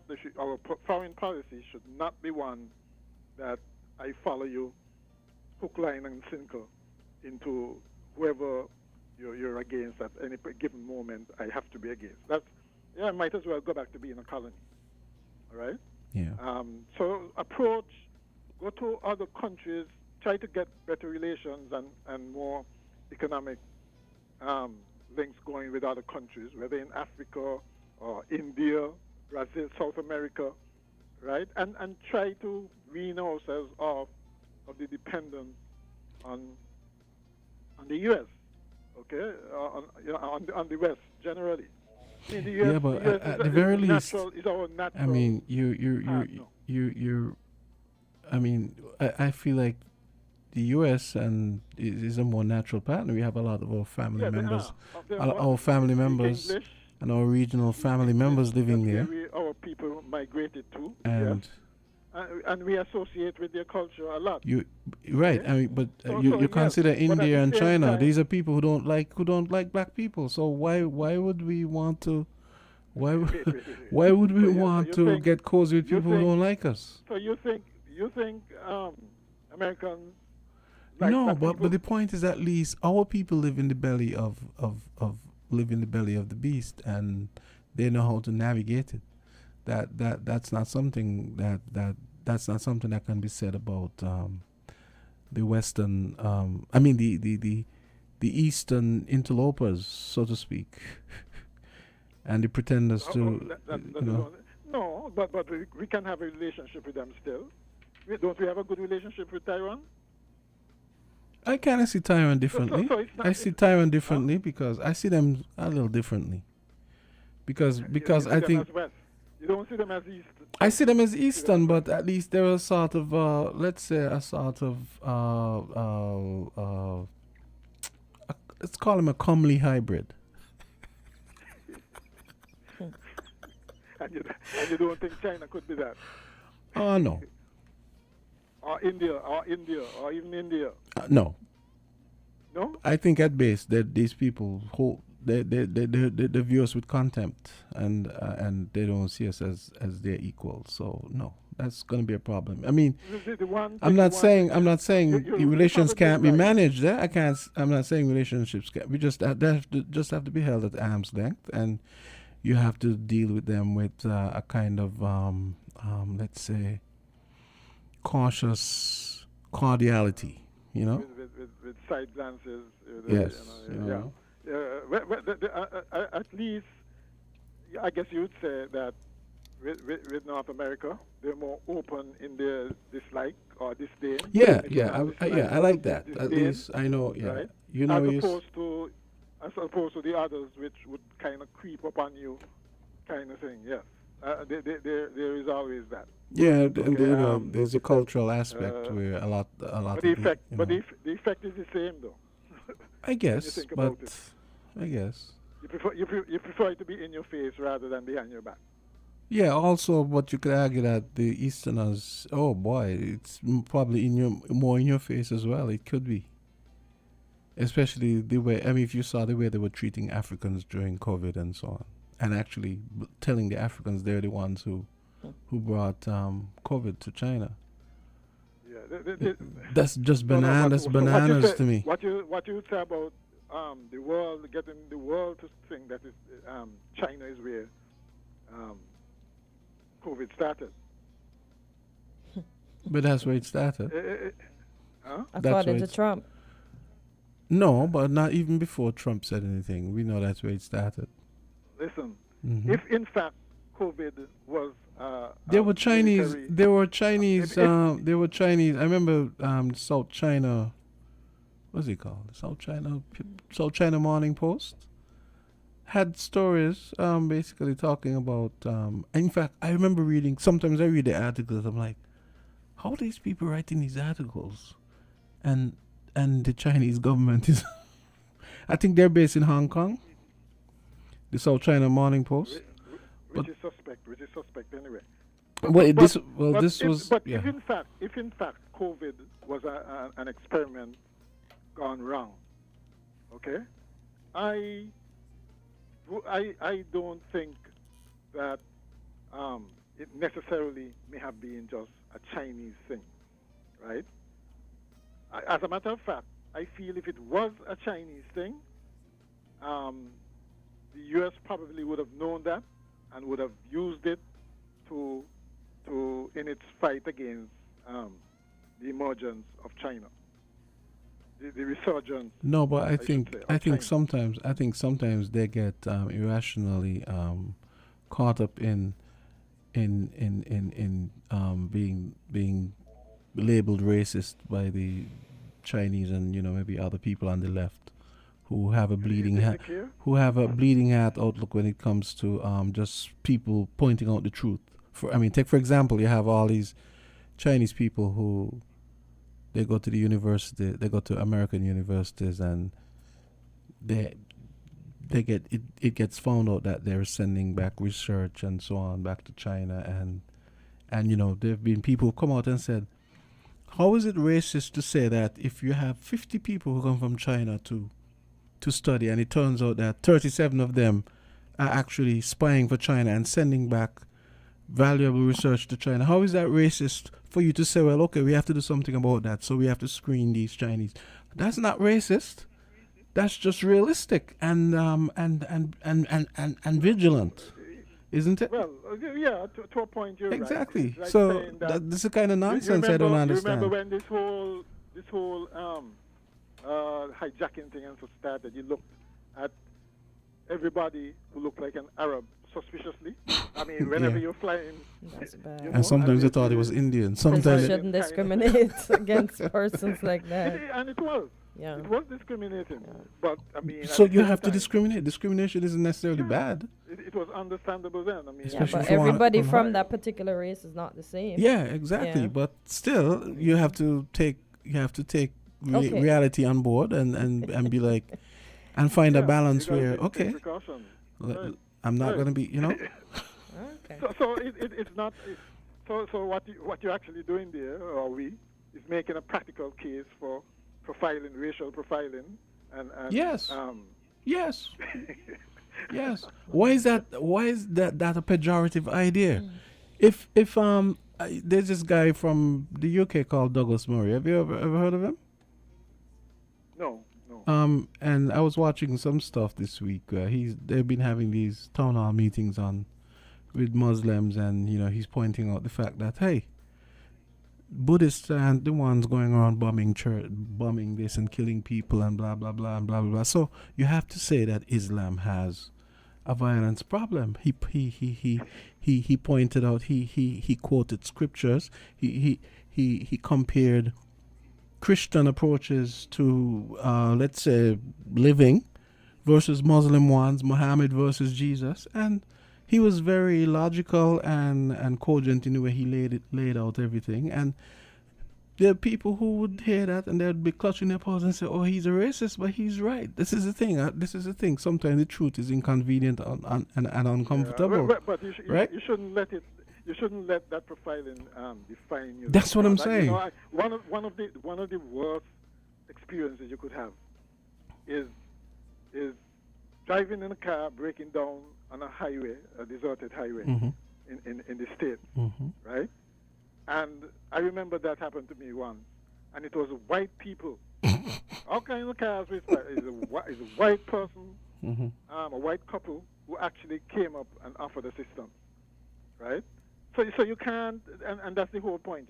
You can't just take a whole group. Well, of course. I mean, it um, goes without saying. Yeah, it goes without saying. Right. Yeah. Right. So it should be you should be very circumspect. Yeah, but at the if same you time, decide to you can't let political just correctness. naturally You can't let Huh? political correctness get in the way of practicality and reality, though. practicality. Right? Yeah. Yeah. Okay, we gotta take a Okay. break. Yeah. Yeah. All right. Great conversation. Okay.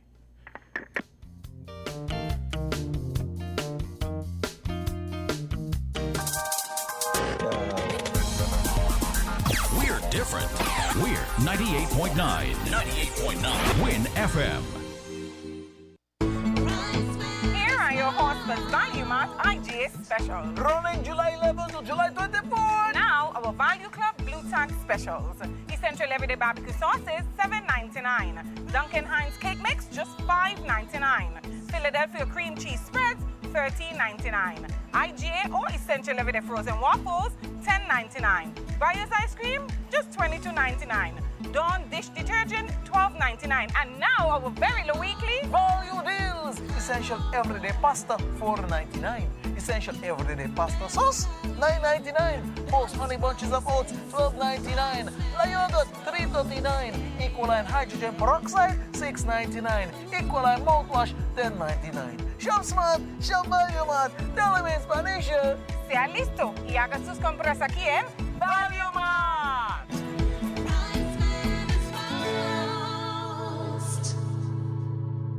It's new and only at ICWI, the insurance company of the West Indies. Receive free windscreen cover when you purchase your third-party policy with ICWI. You heard right, free windscreen cover with your third-party policy for only a limited time. If you're a third-party policy holder, take advantage of this limited time offer and switch to ICWI for added protection. Isn't it time you experience insurance the ICWI way? Conditions apply. Click, call, or visit ICWI today. Visit us at 1C Bird Rock Road. Call 465-8753 or ICWI.com. Get ready for the ultimate culinary showdown at St. Kitts Willfest 2024. Join us on Saturday 20th at the Friggy Bellon from 1 p.m. until 7:30 for a sizzling extravaganza. Taste the best in chicken, fish, pork, and our newest category, lobster. Enjoy thrilling raffles, live entertainment, and a dedicated kid zone for the little ones. Watch master mixologists compete and be mesmerized by vibrant cultural performances. See you at the Friggy Bellon, Saturday, July 20th from 1 p.m. Don't miss out on the flavor and fun at Gwilfest 2024. You better meet me there.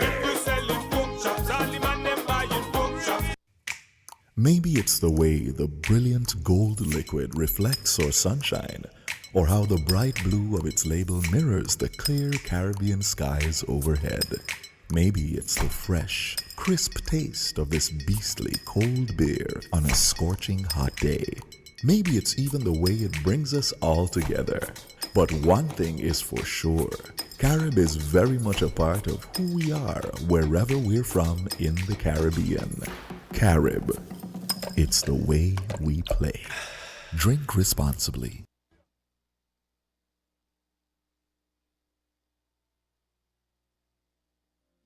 Feel the magic happening.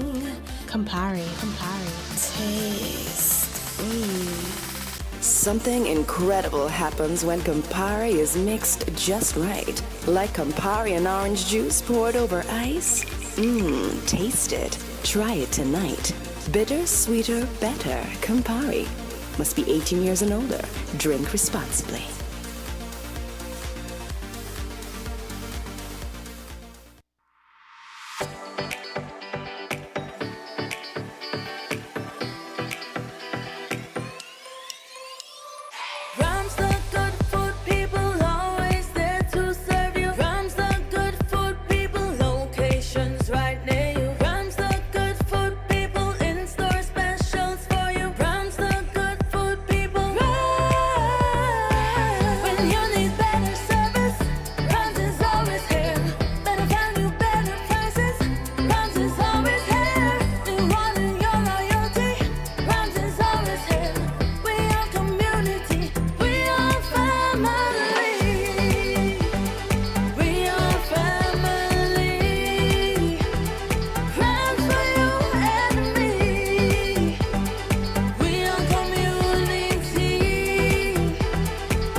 And we are back 18 minutes until 10 remaining moments of Island Tea. AZ had to take off for court. So, I'm looking at what you were just telling me about the Gladiator, but I don't see any. You mean like the gory Gladiator movies? Those ones you mean? No, Gladiator 2. Remember the first one had I don't know. what's his name? Oh God, what's his name? Russell Crowe? Yeah, Russell Crowe. And well, there's a sequel coming out, and it's Okay, let me see. I see Gladiator 2, 2024. Yes. So stars Denzel Washington as arms dealer and a dude who owns a stable of gladiators. So the story is based on people who saw the first movie. You remember the little boy in the movie? That was the Queen's. Because remember, the Queen was the brother of the Caesar, who killed his father, the older Caesar, and he's the one that Maximus killed in the arena. Remember, if folks remember, there's a little boy. So this story now, I'm like, the little boy, it's 20 years on. The little boy is big now, and blah blah blah blah blah. So, I think I want to go see that. Yeah, so there's a bunch of sequels out this year. You know, there's a sequel to Beverly Hills Cop with Eddie Murphy. Which, I saw that. We started watching it, but we never complete anything. Don't put on no television and really? be in bed. Okay. Yeah, we almost always never finish watching a movie. That's why we always have to go over and watch it, because we both fall asleep. Yeah. Yep. Somebody's calling. Let me see. I hope it's not Gregory. Why you always Hey, caller, go right ahead. Alan T, good morning. Hello. Why? Okay. Or maybe it was Gregory and he heard me say that and he But hung up. I saw a regional story though, Mm-hmm.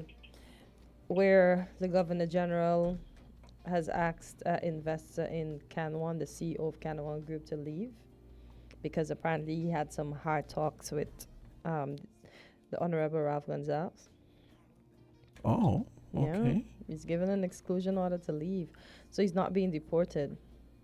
So it says, it's from Eyewitness News. It says the Governor General has issued an exclusion order for Batu Aram, Canaan Group CEO and Vice President of the St. Vincent and Grenadines Hotel Association.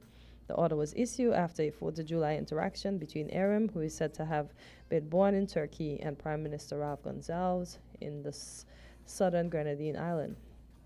The order came despite a July 5th letter from Iram to Gonzalez and the SVGHTA, in which Iram expressed regret over the tone of an interaction between him and Gonzalez 1 day earlier. He said he did not intend for his meeting with Gonzalez 4 days after the devastation wrought by Hurricane Beryl to be marked by a confrontational tone. On Tuesday in Canaan, Eyewitness News asked Gonzalez if it was true that the government had decided to deport Aram. Not deport. The Governor General issued an exclusion order, the Prime Minister said. It's an order which the Governor General, if she deems that anyone who is an alien who is not conducive to good order and peace, that they can be excluded from the country. And I wanted to ask Izzy about that. So that means, can he ever come back? Interesting. That reminds me of a story. You No. I was just thinking. It reminds me of a story that Richard Cage told us one time. He's told a story about the ones where some people came from St. Martin. I think it was they wanted to set up what was it? Bottled water or some kind of waste management thing. And he said they came to his office on Church Street and he said, and they were talking, and then he said next thing the guy slid a fat envelope across his desk. And, there's money in the envelope. Yeah. So Mr. Kane said he asked him, so what time you came in today? And he said, we came in this morning. He said, well, time to leave. Don't let 4 o'clock. He said, don't let 4 o'clock meet you. Don't let 4 o'clock meet you in St. Kitts. And he must have told the police, see to it that this guy, by 4 o'clock, he must be off the island. With his envelope. Yes. But the fact, it seems like the exclusion order only comes from the Governor General, from what I researched. So, anyways, I guess he, as you say, he was the Minister of Finance, right? So, what was that? Okay. Leave. Yeah, you can't be so disrespectful. But I was kind of shocked that Mr. Gonzalez didn't retaliate, because Mr. Gonzalez is a spicy man. Maybe he's preoccupied with more important matters, like just had a hurricane. Yeah, and all that. That's why the man said he didn't mean to. He didn't mean to behave like that 4 days after Hurricane Beryl. Yeah, man is getting old. He can't. He has no time to to pick argue. your battles, right? Yeah. So you Caller, Caller, go ahead. You're live on Alan T. Good morning. Hello. Good morning. Hey, what's up? Man, I've been calling all morning. Yeah. We apologize. And they're telling me that I can't get you because Mr. McMahon. I was looking, and actually, I was there. There was once or twice I looked over, and and so that might have been you. A couple times I think Mr. McMahon should have some consideration. Other people want to get their cup of tea too. Come on, man, you don't say some good thing, but give people another chance to come in, man. Okay. Anyway, I called to talk about the army. You know, Mr. McMahon, I could see what you were saying, that presently now, those people up there in the, what they're doing for the money? What are they doing for the money? I could see what he's saying with that. I agree with him with that.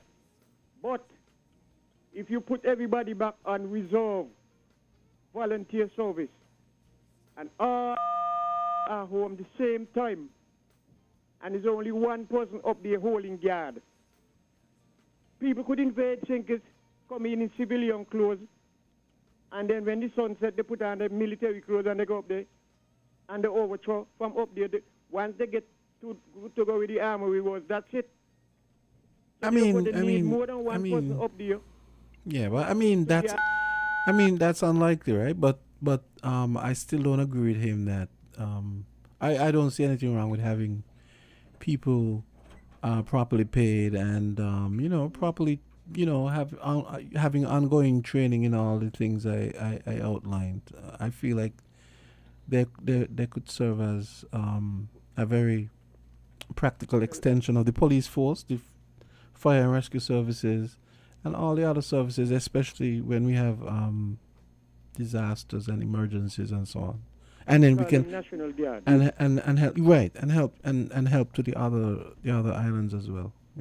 Well, what I would say, since you have so many of them going to be there at the base, just cooling out, find a lot of things that the government have to repair and let them go and do it. There you go. Occupy the time. That's a good idea, actually. You don't just sit down there and play domino and whatnot, and then when you hear them say they find marijuana up in the hill, and this person got more trees than they're supposed to have, they go on the raid and then they go back down again. You just gave me an idea. Just like how the U.S. Army has the Army Corps of Engineers, we could have something similar where, for example, so they have something to do is they could probably, let's say, they could assist public works in, let's say, maintaining government buildings and so on. You know how some of these buildings, after they tend to get being neglected as far as being painted and repainted and all these. There's a whole bunch of things that they could be assisting with. So yeah, I take your point. Yeah, I'm gonna make some quick talk, and they also could get 24/7 because you see how many guns are coming in and nobody could say where they're coming in from. Yeah. Even though a lot of people know where they're coming in from. But when people got their hand under the table and they're touching you upon your knee, they don't say what they're supposed to say on top the table. So, my friend Greg, good morning, Greg. Good morning. Please don't encourage Some years him. ago, I heard him said that everybody should have. Now, Greg, if everybody got a gun, you see what could happen or what will happen? You see what happened down there in St. Martin, Romboy, Mahobe? Because you don't have a man don't have to offend you for you to use a gun, you know. You got people just say, look, I got my gun and I go, they go get popular, but do this and do that with a gun. So there's supposed to be a control over guns. Because guns don't just shoot people, so people use the gun to kill people. So I don't agree with everybody having a gun. You must have something to protect your possession in your own place. Thank you, gentlemen. Okay, great. And lady. Welcome, sir. Okay, so I was saying about that. It's actually coming out in November, so it's coming. So it's not ready yet. Yeah, it's opening in November 15. But they started advertising it and marketing it and so on. So I'm kind of looking forward to it. Okay. Yeah. I don't know. That's too gory for me. Although it's fake, I can't watch those. But it's more drama. I mean, it's not all about the blood, you know. You see, you say blood, and my skin instantly raises. I can't. No, those movies are too gory. I couldn't even watch the series on Netflix. No, I don't understand. Well, maybe I'll never understand. But how could people think that was a sport long time? And imagine you fighting to the death. Imagine when you're almost dead, they let the lions out to eat you. No. Well, it shows. When I look at Italy mindset. and those places, and you see they still have the Colosseums and stuff, you'd be like, oh my gosh! Imagine people were in here doing this, for entertainment, killing people, dying for my other God. people's entertainment. And yeah, crazy, huh? Imagine that, yeah. Athletes that weren't paid. Athletes that were. And they weren't paid, yeah. No. Yeah. That's why I look at it now. Athletes of today are paid. The ones before weren't. Mhm. Caller, good morning. You're live on Island T. Yes, good morning, Island T. Hi, Jam Dong. How are you? Morning, Jamster and Kortensia and Azard not there. Azard left already? Yeah, but he'll still money. take the good morning. He have to make his money. He getting dread. Kortensia. Hi. You know me and Azard were workers at the port. Okay. Two different labor government victimizers. Azard was the last one. Okay. Was being victimized from the port. You know that? You don't know that? No, I didn't know. No. You know, he used to work at the port. No. That was his last job. Before a set of vagabonds take his job. Playing politics, that's why the thing won't come into play, you know. Because this is where they do and play with poor people. And we ain't going to take it no more, you know. We're not going to take it no more. You see that thing on Trump here? It's for a reason. You see how quiet he be now? He ain't talking now on people and he's a newborn man. Oh, boy. That is how this thing will run. I want to talk about those two callers. Carty is right. And Jamster, you is the moderator. You cannot gain two different men this length of time and the show, the killing the show. Yeah, but sometimes Greedy. To me, it's greediness. sometimes there's no one calling, and then sometimes when you go No, Jamster. This morning was terrible. Me, what calling in since morning. Okay. Let's not waste it. Let's not waste the last remaining time You on gotta that. control it. Kortensia. Hi. A big man, the engineer at the government, met me on Saturday and told me something will happen down at the Carty home. Okay. I want it happen speedily. Because I was just listening to Sean ZZ, where they bring in all these coaches, cost money, lot of money to national security. Not knowing that it's something good for the children then. That's where we want them engaging. Yeah. But what happened to these poor people down in the Carty home? Not even outlets by the bed for them to feel a little comfortable. And snacks between breakfast and lunch. I ain't gonna keep cool with this kind of thing, you know. Okay. And if this thing is the norm, I know what's happening, think it. Oh boy. It's gonna be a lot of tit for tat. No government is not aside now. Where you have a trivia over there, spending public money. When I listen to Juni Labor Station today, what an ad! And Barn Division over there in a radio station 2020 can't get one. That's how politicians plan to run country. War be unto I know what happening, you know. Me, John, don't know what's going to happen. The frustration is going to build like a pressure pot until a lot of things start happening like what happened to Trump. Have a good day. This is John Down talking. All right, Jam Dong. Okay. Some old people want to see you bad. They're loving you off, you know. As soon as I get the time. My lady, so. Yeah, as soon as I get the time. My lady, so they got to. You understand? Yes. Have a good day. All right. Yeah. You too. You gotta go Thanks up there for your like contribution. Kortensia Nightingale. Oh boy. No, I have to find the time. I really don't have time. I'm so busy. Yeah. Yeah. Why are you so intent on you going up there? I guess, as you said, the elderly enjoy me. You'll make their day. I get anything to make. So I mean, the I guess elderly's they're day. listening then. Yeah, I guess that's what he means. Yeah. Hold on. Go ahead. Yes. Oh, Gregory.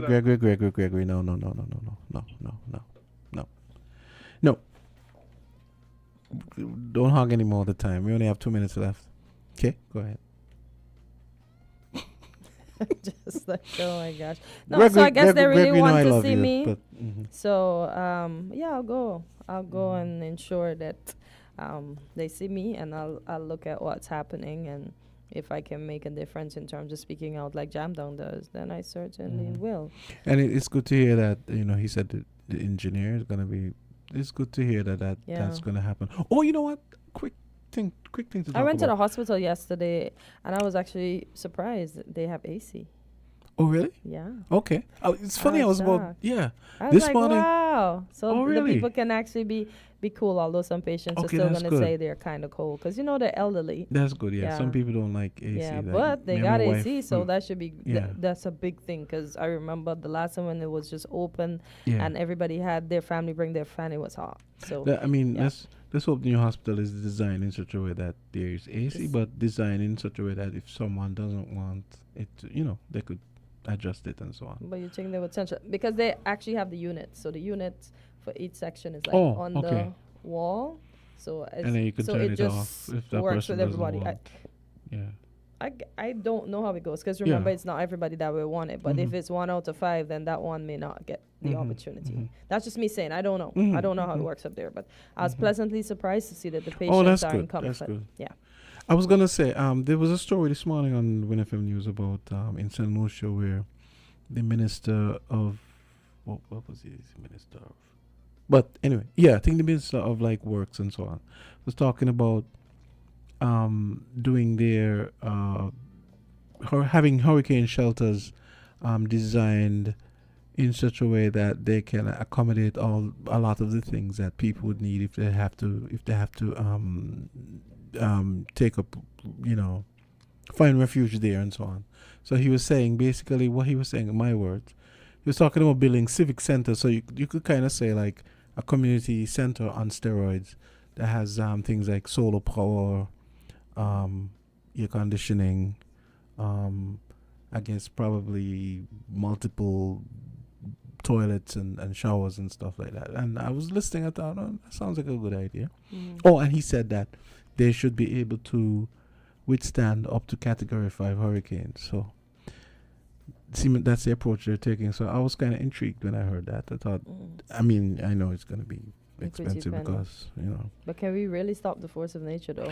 Because the force of nature is the bad boy. Yeah. Because he said what he thought was important is that if people are going to be there, you have to make them as comfortable as possible. Yeah, because you're asking them to move from their home that they believe is comfortable.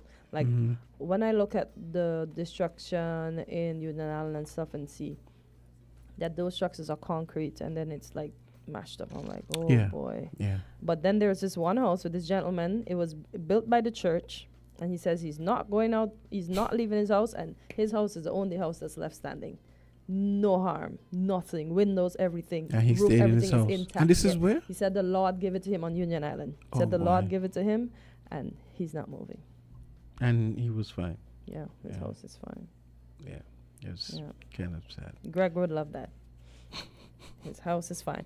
Well, Jams, I think we got to shut it off for today because the usual. I got to run. Yeah. Always running, always busy. So do I. Have to run too. I have things to go do. I have to go get breakfast. I have to, boy. Okay. Yeah, and other stuff. So you're going to be here tomorrow, right? Certainly will. Good. Okay. So, folks, it was a pleasure coming to you today. Same time tomorrow, 8 to 10 a.m. here at Island Tea. So tell a friend that although because people are still complaining that they're not hearing us on the radio, but folks, that part is not fixed as yet. But you can get us on YouTube. You can get us on X, formerly known as Twitter. Not X anymore. Not X anymore? No. They're going to be charging for... Oh. You have to pay for streaming now. Oh, so just YouTube, Facebook. And Twitch. And of course the WINNFM website. Yeah, WINNFM's website, that's www.winnfm or www.98. WINNMedia SKN. WINNMedia SKN.com. Yeah. I apologize. And turn on your TV on Channel 40 as yes, it says it's simulcasted there from 8 to 10 a.m. Yeah. So there, I gave you all the means you can get us. Don't forget us. That's how you reach us. See you tomorrow morning. Have a great day. Once again, point out to people, the Atlas level power is off, and Skellig has not been able to go up there. That's why you're apparently, not hearing us. Apparently, the roadway needs clearing, and for whatever reason, they haven't gotten around to doing it yet. It's taking an inordinately long time. I'm gonna leave it at that. I'm wondering why it's taking so long at the best of times, because we haven't had any hurricanes. Imagine what's gonna happen when we actually have hurricanes. So anyway, hopefully they can get up there and have it. Yes, and have it ASAP. Fixed. Thank you, Skylark. We appreciate you. And we appreciate you as well. Thank you. We'll see you tomorrow. Have a great right. day. You too.